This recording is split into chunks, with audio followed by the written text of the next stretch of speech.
Sinibingelele ngane zakwethu. Lo bingelelayo unkosente wakakhozi Sibongo owaziwa ngelikasoka lesidudla bathi-ke isoka lengane. Lana-ke angihambi ngedwa namhlanje, ngithemba-ke ngilande umfowethu, ngilande ubhuti ophinde abe umzali ya. Kodwa kasikho lapho uSibusiso ufoka Khumalo ethi uzosipha nje amazwi njengoba kuyi-festive. Kodwa-ke ake siqale la mfowethu masikubingelele siphinde sikwamukele kulo mbukiso njengamanje. No, ngiyabonga ngencane ngimbiza ngalelo-ke mina. Ya. Abanye bambiza ngoSifa lesidudla, kanti lesidudla leso ngiyasazi. So mfethu njengamanje ungakutshela ababukeli mhlambe ababuka lo mbukiso abasemakhaya nanoma ikuphi nje la abazobe khona bewubukela ukuthi ikuphi akumele bekwenze ukuze beyigade njengoba kuyi-festive. No, sibonge. Sibonge. Ngiyacabanga ukuthi le festive bafethu asikwazi ukushawa induku eyodwa nyaka yonke. Le festive nje uma uyabheka mhlawumbe wena soka lesidudla sisemakhaya nathi sikhula nje ngokuthola ukuthi kunemizi endapha ingabi nabo Christmas ngenxa yokuthi le festive ayi-understand. Sure. Uthole sekuthiwa sebeqoliwe obani kuphi. Le festive la kusebenza khona kakhulu leke ngasathane nemimoya ebibi nje iyavukazela. So engathi ungangabi ithatha kakhulu isikhathi festive yabo. Kufanele ukuthi mhlawumbe nje ngiyabekisa usedrobheni wena yabo uThekwini nje. Wonke umuntu uyakubingelela wena, wonke umuntu uyakumisa wena. Awukwazi ukuyisa sezibala lezo because use-town nje wahamba indawo yakho noma umuntu wahamba indawo yakhe. So uma kuyi-festive nje awuqhamazeli relax.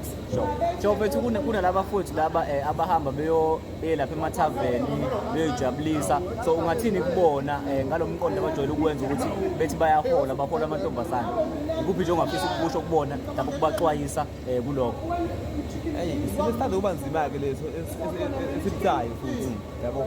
Ya. Ngoba le yokuthi ngiyahola emathaveni ibuke kimnanda ngithi.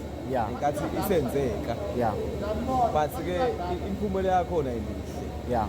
Yabo. So ifana nokuthi uthi uphuma usawuda uphuma ushukela uphuma usawuda. Ya. So nje mihle usayenza ukuthi imphumela ayimihle. So ungajabuliswa isikhashana. Hayi wabeka mfethu. So amazwi okugcina ongafisa nje ukuwasho kuthina genge esakhulayo for ukusixwayisa nje ngempilo. Ikuphi ongafisa ukusho nje mayelana nempilo? Beside ukuthi ku-festive beside mhlawumbe ngokusebenza ngempilo nje. No, le impilo mina ngathi ayiqhamazeleli impilo. Ya.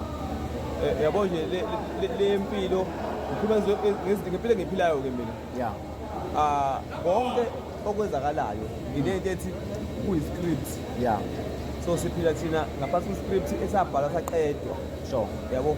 So ungatatazeli ngoba whatever ekumele yenzeke izokwenzeka. Ya. So musa ukuforce izinto ngoba kwi-script.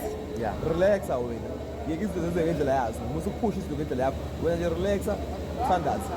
Bese uyaphila nabantu, hlonipha abantu umhlaba. Konke okwenzakala kuwena kade kwenzeka uNkulunkulu uyakwazi. So musa ukuforce izinto ngendlela yakho. Izinto zenziwa dala ungazalwa nje ukuzalwa wena. So relaxa nje mfethu. So mfethu uyangena esontweni?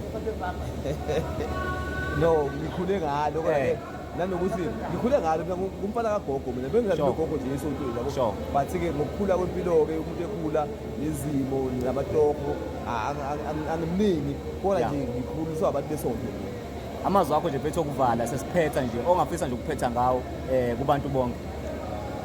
Amaningi amazwi engifisa ukuvala ngawo ngaphandle kwamazwi athi hlonipha impilo, hlonipha umhlaba, hlonipha omncane, hlonipha omdala, uhloniphe wena futhi. Ngani zakwethu ngiyathemba ukuthi niyezwa kuthiwa hlonipha omncane uhlonipha omdala uphinde uyihloniphe nawe futhi. Kunale nkulumo ethi thanda umakhelwane wakho njengoba uzithanda wena. Ya. So angizokwanda kakhulu ke mina sesiwagiqile amagula nomfoka Khumalo mfowethu. Asibonge kubabukeli ababukela umbukiso. Nangokuzayo uqhubeke futhi ubukele. Okwakho nje ukuthi ulike, usubscribe, uqhubeke ulandele bese uyafollowa lapha ipage kaNkosehle Soka lesidudla. Siyabonga.